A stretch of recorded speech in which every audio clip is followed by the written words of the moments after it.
যেমন আমি বারবার একটা কথা বলবো, যেমন আলফ্রেড নোবেলের কথা আমরা সবাই জানি, উনি ডাইনামিট আবিষ্কার করেছিলেন এবং ডাইনামিট আবিষ্কার করার যে একটা রিজনটা কিন্তু আসলে মানব বিধ্বংসী কোনো রিজন ছিল না। তিনি মানুষের উপকার করার জন্যই একটা একটা একটা গবেষণা করেন, একটা আবিষ্কার করেন, বাট আনফর্চুনেটলি তার যে আবিষ্কারটা সেটা কিন্তু আবার লাখ লাখ মানুষের জীবন হারানোর একটা রিজন হয়ে দাঁড়ায়। So it's not actually the science, এই সায়েন্সটা আসলে কোনোভাবে ক্ষতিকর না। মানে সায়েন্সের তো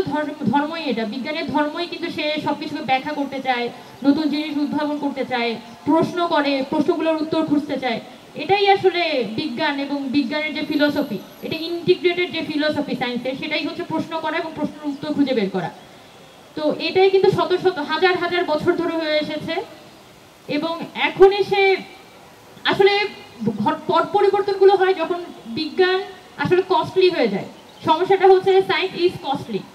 এবং আপনি পেনিসিলিন আবিষ্কার থেকে শুরু করে সেটা ডায়নামিট আবিষ্কার হোক বা হালের দিনের, গতকালকে আমরা সেমিকন্ডাক্টর নিয়ে কথা বলছিলাম, সেইটস এর সেমিকন্ডাক্টর যে কোনো ধরনের প্রযুক্তি। আমি নিজে বায়োকেমিস্ট্রি থেকে পড়েছি, তো বায়োকেমিস্ট্রির টিচাররা আমাদেরকে সবসময় বলতেন, আমার খুবই প্রিয় একজন শিক্ষক আমাকে বলতেন যে বায়োকেমিস্ট্রি অনেক বায়োকেমিস্ট্রি বড় লোকের ছেলে মেয়ে ছাড়া আসলে পড়তে পারবে না, কারণ বায়োকেমিস্ট্রি পড়ে গবেষণা করে একটা ভালো বিজ্ঞানী হওয়ার জন্য প্রচুর ইনভেস্টমেন্ট দরকার, যেটা আসলে কোনো গরিব মানুষের ছেলে মেয়ে করতে পারবে না। তো যে এটাই যে সায়েন্স আসলে যখন আসলে টাকার মিশ্রণ হয় তখনই শুধুমাত্র কিছু নির্দিষ্ট মানুষেরই শুধুমাত্র সায়েন্স হেল্প করতে পারে, আর বাকি মানুষ সেটা হেল্প করতে পারবে না। So that's the thing about AI, যেটা আপনি দেখবেন যে যখন আপনি ফার্স্ট ওয়ার্ল্ড কান্ট্রিতে যাবেন, ইউএসএ যাবেন, চায়নাতে যাবেন বা সে ইউরোপে যাচ্ছেন, থিংস উইল গেট ডিফারেন্ট। এবং আমাদের দেশের জন্য এটা যে একটা মেজর কনসার্ন ইজ বিকজ আমাদের কাছে তো ওই টাকাটা নেই, আমরা কিন্তু ইনভেস্টমেন্টটা একইভাবে করতে পারবো না। এবং সামহাও এখনো পর্যন্ত বাংলাদেশের যদি আমরা ইন্ডাস্ট্রিগুলো দেখি, এখানকার গার্মেন্টস ইন্ডাস্ট্রি এবং আমাদের যে প্রবাসী শ্রমিক, এই দুইটাই হচ্ছে আমাদের কিন্তু বৈদেশিক আয়ের একটা বড় উৎস। এবং আমাদের যারা প্রবাসী শ্রমিক আছে তারা কিন্তু কি করছে, তারা ওয়েস্টার্ন ওয়ার্ল্ডগুলোতে যাচ্ছে এবং বা আরব আমিরাতে যাচ্ছে, সেখানে গিয়ে কিন্তু তারা যেটা লোয়ার গ্রেডের যে জবগুলো সেগুলো কিন্তু করে, যেখানে ওখানকার যারা নিবাসী তারা কখনো করবে না। এবং তারা কি করছে যে আস্তে আস্তে কিন্তু এটা রোবট দিয়ে রিপ্লেস করার কথা বলছে, আস্তে আস্তে এআই দিয়ে দেখা যাচ্ছে তারা নিজেদের জীবনগুলো সহজ করার জন্য আমাদের এখানকার যারা প্রবাসী শ্রমিকরা ওই দেশে গিয়ে জব করে, ওই জবগুলো কিন্তু আস্তে আস্তে শ্রিঙ্ক হয়ে যাচ্ছে। সো আমরা কিন্তু বাংলাদেশ এখনো পর্যন্ত ওই ইয়েতে যাচ্ছে না, যে কোনো ধরনের প্ল্যানিং এর মধ্যে যাচ্ছে না যে ওয়েল আজকে থেকে 10 বছর পর 20 বছর পর দেয়ার ইজ আ চান্স যে আমাদের যে প্রবাসী শ্রমিকরা আছে বা আমাদের যারা গার্মেন্টস ওয়ার্কাররা আছে তাদের জবটা হয়তো নাও থাকতে পারে, হয়তো ওয়েস্টে দেখা যাচ্ছে তখন একটা ইন্ডাস্ট্রি তারা ডেভেলপ করবে যেখানে মানুষ তাদের দরকার হবে না, তারা রোবট দিয়েই তাদের প্রোডাকশনগুলো করতে পারবে। সো এই যে একটা সম্ভাবনা আমাদের সামনে মুখোমুখি হয়ে আছে আমাদের সাউথ এশিয়ান কান্ট্রিগুলা, ইন্ডিয়া কিন্তু এই বিষয়গুলো কোঅপ্ট করার চেষ্টা করছে। আমরা ইন্ডিয়াকে সবাই, আমি মনে করি যে এটা একটা সর্বগ্রাসী দেশ,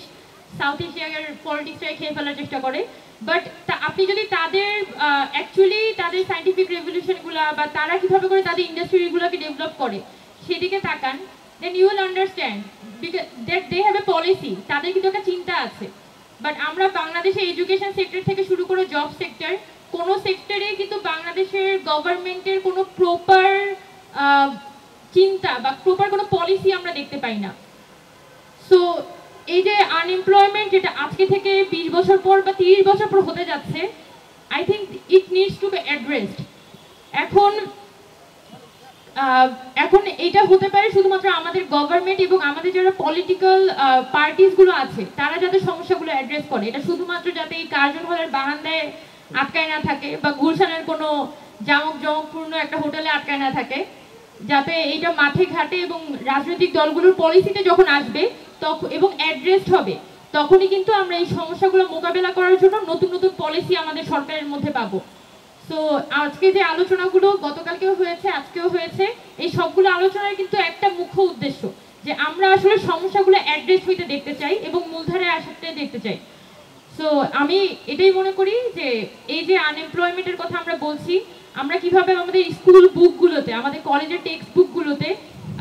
কারেন্ট যে একটা টেকনোলজিক্যাল অ্যাডভান্সমেন্টের দিকে আমরা যাচ্ছি সেগুলোকে কিভাবে অ্যাড্রেস করব, সামনে নিয়ে আসবো এবং আমাদের যে ছোট ছোট ছেলেমেয়েরা তাদেরকে ট্রেন আপ করব, এই বিষয়ে আমাদের প্রপার পলিসি আসলে গভর্নমেন্টের পক্ষ থেকে ডেভেলপ করতে হবে।